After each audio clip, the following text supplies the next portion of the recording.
রাহু হচ্ছে বারুদ আর মঙ্গল হচ্ছে ফুলকি। উপস্থিত হয়েছি রাহু নক্ষত্র পরিবর্তন প্রভাব নিয়ে আলোচনা করার জন্য। বারুদ আর চিঙ্গারির যখন মিলন হবে তখন কি হবে? 30 জুন 2026 রাহু নক্ষত্র পরিবর্তন করে মঙ্গলের ধনিষ্ঠা নক্ষত্রে প্রবেশ করবে। আগামী 8 মাস ধনিষ্ঠা নক্ষত্রেই থাকবে। ধনিষ্ঠার অর্থ হচ্ছে ধন, আর রাহুর মতো রাতারাতি ফল প্রদান করা গ্রহ মঙ্গলের এই নক্ষত্রে যখন প্রবেশ করবে তখন মানুষকে ভিখারি থেকে রাজা রাতারাতি বানিয়ে দিতে পারে। আর তার সাথে সাথে এটাও হতে পারে যে ভয়ানক ক্ষতি করল।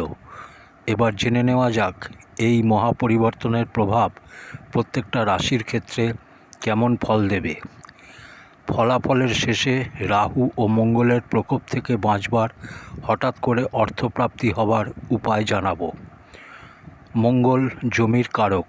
আগামী 8 মাস সম্পত্তি, জমির দামে বড় পরিবর্তন হতে পারে। রাহু টেকনোলজি, এআই আর আইটি সেক্টরে বড় পরিবর্তন নিয়ে আসবে। শেয়ার বাজারেও খুব বড় পরিবর্তন হতে পারে। আপনি যদি শেয়ার বাজারে বিনিয়োগ করেন তাহলে খুব বুঝে শুনে করুন। আর একটা ব্যাপার সাবধান হতে হবে, মঙ্গল আগুন ও ক্রোধের কারক হয়। এই কারণে আগুনজনিত আর মানুষ রাস্তাঘাটে কথায় কথায় উত্তেজিত হয়ে হাতাহাতি করতে পারে, অর্থাৎ রাগের পরিমাণ বৃদ্ধি ঘটবে। আর আগুনজনিত ঘটনা থেকে সাবধান হতে হবে। এবার রাশি হিসেবে বিশ্লেষণ করি। সবার প্রথম মেষ রাশি। আপনি যদি মেষ রাশির ব্যক্তি হন তাহলে লাভভাবে, অর্থাৎ একাদশ ঘরে রাহু গোচর করছে। আপনার জন্য এটা বরদানের সময়।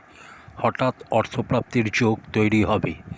আপনাকে শুধু আপনার রাগের উপর নিয়ন্ত্রণ রাখতে হবে, বাণীর উপর নিয়ন্ত্রণ রাখতে হবে। বড় ভাই বোনের সাথে ঝামেলায় জড়াবেন না। বৃষ রাশি। বৃষ রাশির ক্ষেত্রে দশম ভাব অর্থাৎ কর্মভাবে গোচর করছে রাহু। কর্মভাবের দৃষ্টিকোণ থেকে দেখলে আপনার কেরিয়ারে খুব বড় পরিবর্তন দেখতে পাওয়া যাবে। নতুন চাকরির অফার পেতে পারেন।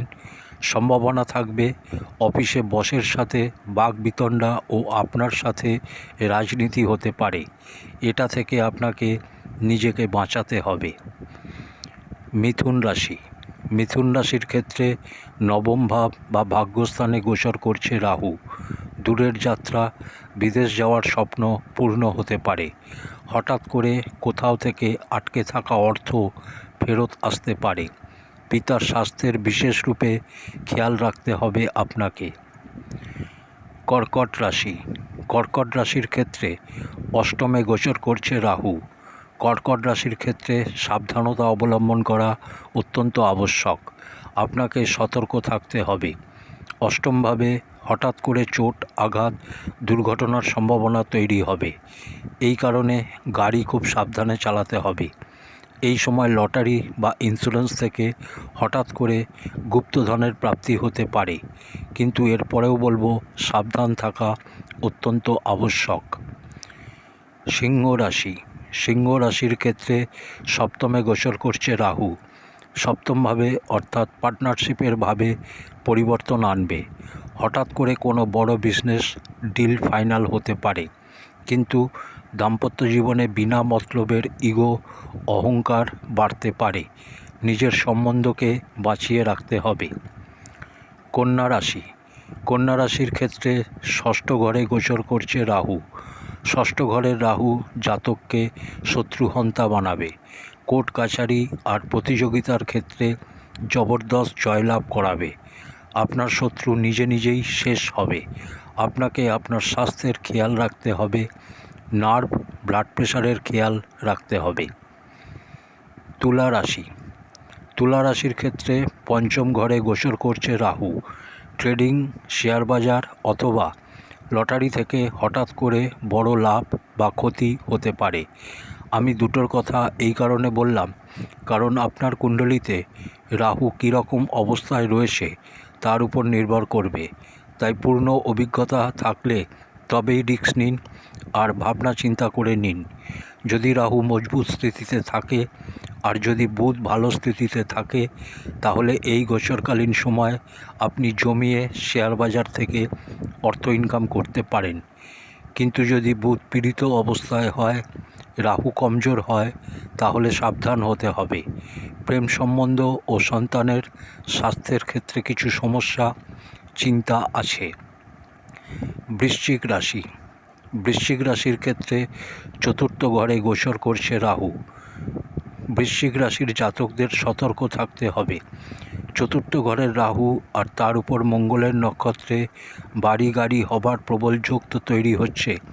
এখানে কোনো দ্বিমত নেই যে আপনার ভৌতিক সুখ বৃদ্ধি পাবে, কিন্তু পারিবারিক জীবনে অশান্তি আসবে।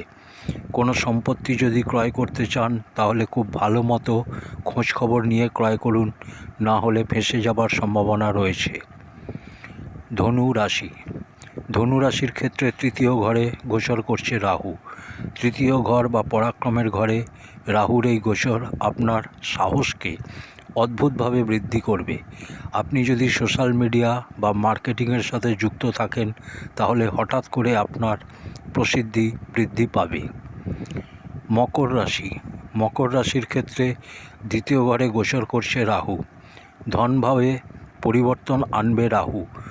ব্যাংক ব্যালেন্স বাড়বে, কিন্তু আপনার বাণীতে কঠোরতা আসবে।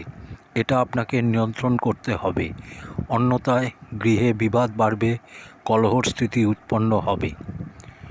কুম্ভ রাশি। কুম্ভ রাশির ক্ষেত্রে লগ্নে অর্থাৎ প্রথম ঘরে গোচর করছে রাহু। আপনার রাশিতে গোচর করছে রাহু। এই সময় 24 ঘন্টা আপনার মস্তিষ্ক রকেটের মতো চলবে। বড় বড় সিদ্ধান্ত আপনি খুব সহজে নিতে পারবেন। অতিরিক্ত চিন্তা, তাড়াহুড়ো ও মানসিক অশান্তি থেকে নিজেকে বাঁচাতে হবে। মীন রাশি। মীন রাশির ক্ষেত্রে দ্বাদশ ঘরের রাহু এই গোচর চলছে। ব্যয় ঘরে এই গোচর হচ্ছে। এই গোচর বিদেশ যাত্রা, এক্সপোর্ট ইম্পোর্ট লাভ, কিন্তু আপনাকে আপনার খরচার উপর নিয়ন্ত্রণ রাখতে হবে। খরচায় হঠাৎ করে বৃদ্ধি ঘটবে। নিদ্রার সমস্যা ও মানসিক অশান্তি বাড়তে পারে। এবার উপায় নিয়ে বলি। রাহু ও মঙ্গলের এই বিস্ফোরক প্রভাব থেকে বাঁচার জন্য একটা সাধারণ উপায় করুন। আগামী 8 মাস এই উপায় কাজ দেবে। কোনো মঙ্গলবার বা শনিবার একটা ছোট লাল সুতির কাপড় নিন আর তাতে 2টো ফুল সমেত লবঙ্গ রেখে বেঁধে ফেলুন। সেটা হনুমানজির সামনে রেখে প্রার্থনা করুন। এবার সেটাকে নিজের মানিব্যাগে অথবা কোনো সুরক্ষিত জায়গায় রাখুন। এটা আপনাকে কবজের মতো কাজ দেবে। রাহুর ভ্রম ও মঙ্গলের ক্রোধকে শান্ত করবে, আর আপনার জন্য হঠাৎ অর্থপ্রাপ্তি ও ভালো সময় আপনার দিকে আকর্ষিত হবে চুম্বকের মতো। এটা করে দেখতে পারেন, এই গোচর আপনার জন্য অদ্ভুত হবে। প্রিয় দর্শক বন্ধুরা, এই ছিল রাহুর নক্ষত্র পরিবর্তন প্রভাব নিয়ে আলোচনা। আজ এই অবধি। পরের ভিডিওতে আবার কথা হবে। ধন্যবাদ।